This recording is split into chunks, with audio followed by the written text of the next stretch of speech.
Yoi teman-teman, kali ini saya akan membuat kucur atau umpan kapas untuk memancing ikan baung. Dan di sini saya memakai bahan dasar dari usus ayam yang saya beli di pasar seharga 10.000 dan juga bahan dasar ikan kecil campur yang saya dapat dari mukat atau menjaring ikan di sungai. Di sini saya sengaja memakai dua bahan dasar untuk eksperimen bau harumnya. Sebelum diproses, bahannya akan saya cuci bersih terlebih dahulu agar pas pembusukan nanti tidak ada bau yang aneh-aneh. Setelah dicuci bersih, bahannya akan saya tiriskan terlebih dahulu supaya tidak terlalu becek nantinya, karena akan saya blender untuk mempercepat pembusukan. Nah, setelah ditiriskan, selanjutnya akan saya potong-potong menjadi kecil supaya enak untuk memblendernya nanti.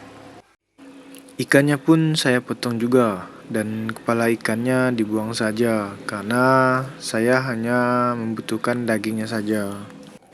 Pengerjaan ini saya lakukan pada tengah malam, sekitar jam 1.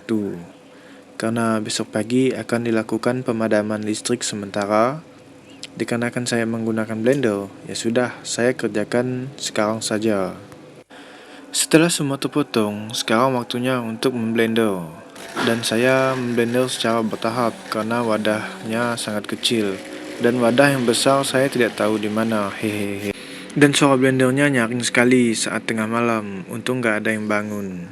Dan ini hasil setelah di blender. Dan saya pindahkan ke wadah besar, bekas kurma. Setelah itu saya tambahkan mentega, sisa saya membuat kucur kemarin, tapi tidak saya buatkan videonya. Dan ini sisa sedikit, sekalian saya habiskan saja. Dan besok akan saya tambahkan lagi menteganya dan beberapa item lagi. Yoi, sekarang waktunya menambahkan beberapa item yang kurang semalam. Dan ini sudah mulai bau fermentasinya ya. Dan ini item yang akan saya tambahkan hari ini, yaitu margarin dan terasi. Margarinnya bebas menggunakan apa saja, yang penting kandungan lemaknya tinggi.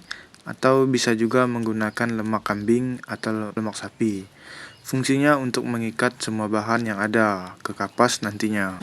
Tambahkan margarin secukupnya, jangan terlalu encer dan jangan terlalu sedikit, dikira-kira saja. Setelah itu tambahkan terasi 2 bungkus sesuai selera. Fungsi terasi untuk memperkuat bau harum dari kucur. Setelah itu aduk sampai merata, sampai ia benar-benar tercampur. Dan ini item terakhir dan hampir saya lupa menambahkannya, yaitu telur bebek atau bisa juga menggunakan telur ayam kampung. Dan di sini saya hanya memakai kuning telurnya saja. Putih telurnya nanti kita goreng saja untuk lauk makan, hahaha. Dan saya hanya menambahkan 2 kuning telur saja, karena bahannya sudah lumayan encer. Setelah itu kita aduk sampai benar-benar merata. Dan ini hasilnya sudah lumayan encer. Nanti 1 minggu kemudian akan kita kasih kapas atau kita kasih kabu-kabu. Setelah itu penyimpanannya akan saya tutup rapat, yaitu dengan diisolasi seperti ini di sekeliling dimana hawanya akan keluar. Setelah itu akan saya tambahkan dengan kantong plastik seperti ini. Saya tambahkan dengan berlipat-lipat. Ini ada 3 lapis saya tambahkan. Setelah itu saya isolasi lagi di luarnya. Setelah itu kita tunggu 1 minggu kemudian. Yoi, ini sudah 1 minggu lebih 1 hari saya busukkan bahan kucur ini. Dan kali ini akan saya buka dan saya tambahkan kabu-kabu atau kapas dari pohon kapuk. Pertama-tama saya akan buka dulu segel yang berlipat-lipat ini. Karena kemarin baunya ngerembes keluar, maka saya tambahkan plastik lagi agar aromanya tidak menyebar. Dan ini segel dari isolasi terakhir, ternyata lama juga membuka semua segelnya. Dan seperti inilah penampakan dari bahan kucur yang saya buat minggu lalu. Ini sudah lumayan baunya, baunya harum sekali guys. Dan ini saya aduk-aduk dulu, setelah itu baru saya tambahkan kabu-kabunya secara bertahap. Kenapa ditambahkan dengan bertahap? Karena kalau ditambahkan secara langsung banyak, takutnya nanti tidak akan merata dan akan menggumpal. Maka dari itu saya tambahkan secara berkala, terus diaduk supaya bahannya bercampur merata dengan kapasnya. Jangan takut untuk menambahkan kapasnya, Tambahlah sampai bahan dasar menyatu dengan si kapasnya.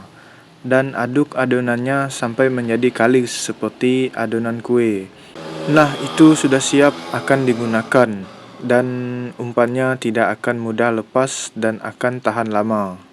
Dan ini sudah sangat mantap sekali, tapi belum akan saya gunakan karena sungai masih belum cantik, masih pasang dan cuaca juga hujan-hujan terus. Setelah ini akan saya simpan kembali sampai sungai bersahabat untuk mancing. Fungsi saya simpan kembali juga supaya si bahan dasar dan kapas bisa benar-benar menyatu menjadi satu. Dan aroma dari kucur nantinya akan lebih tajam dan wangi. Sebenarnya bisa saja ditambahkan di awal si kapasnya. Cuma takutnya si kapas ikut larut menjadi bahan. Ya sudah, begitu saja video pembuatan kucur saya kali ini. Terima kasih yang sudah menonton. Jumpa lagi di video saya selanjutnya.